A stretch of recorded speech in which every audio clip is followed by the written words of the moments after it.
Kung sino man ang kumukontra sa confidential funds ay kumukontra sa kapayapaan. Kung sino ang kumukontra sa kapayapaan ay kalaban ng bayan. Pagbanat siya dun sa sobrang laking ang banat ni Bibi Sara sa mga buwabati ko sa kanya tungkol po sa 162 milyon na ginastos sa loob ng 11 days lang sa Office of the President. Kaya Risa Hontiveros sumagot sa banat ni Bibi Sara. Kaya panoorin po natin yung buong video kung paano sinupalpal ni Risa Hontiveros yung banat ni Bibi Sara sa mga buwabanat sa kanya. pagbanat siya dun sa sobrang laking at wala sa lugar na confidential funds. At yun ay tamang pagbanat lamang dahil yun din ang tanong ng mamamayan. Ang confi funds naman ay galing sa buwis ng mamamayan, hawak in trust ng gobyerno at dapat lamang naman talaga naming i-appropriate sa mga ahensya na may mandato talaga at may expertise talaga sa national defense at o sa public safety.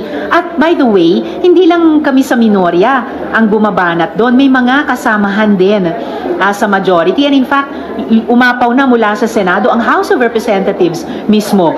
Ang mismong kanilang Finance or rather Appropriations Committee Chair na miyembro ng mayorya doon. Ang mga partido doon sa House ay nagsabing nagkasundo na daw sila na ang mga confi funds ng mga civilian agencies at kalaunan tinukoy nila ang OVP at DepEd ay ililipat sa mga tamang ahensya tulad ng Coast Guard, BIFAR, National Task Force on the West Philippine Sea at iba pa. At yun din yung nakikita kong trend dito sa Senado. Mula sa amin sa minorya ay umapaw din sa mayorya. Nagbuo pa nga ng Select Oversight Committee on Confidential and Intelligence Funds.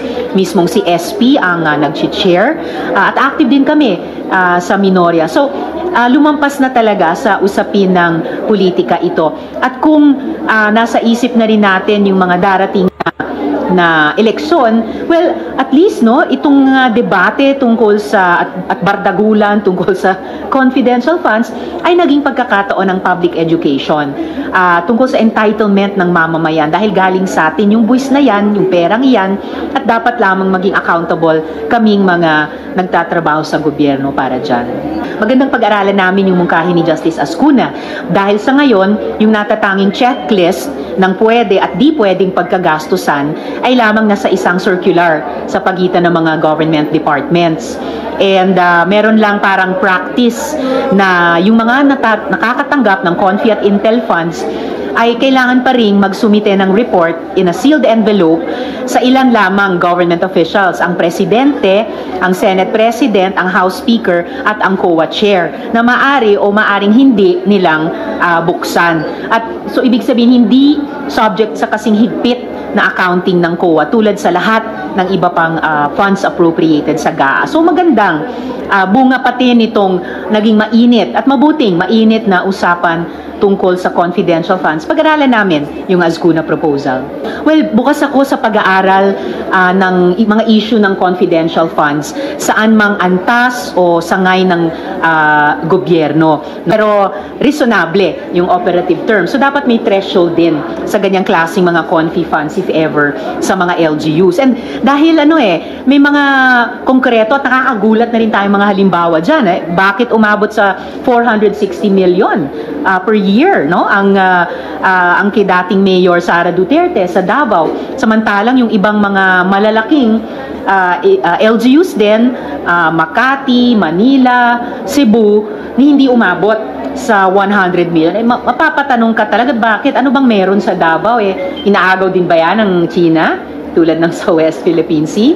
So, talagang ripe for study at saka appropriate legislation if ever yung kabuuang Confi and Intel funds at yung Confi funds sa mga civilian government units mula national hanggang local. Kayo mga ka-viewers, sang-ayon ba kayo sa mga banat ni Risa Hontiveros sa ating Vice President?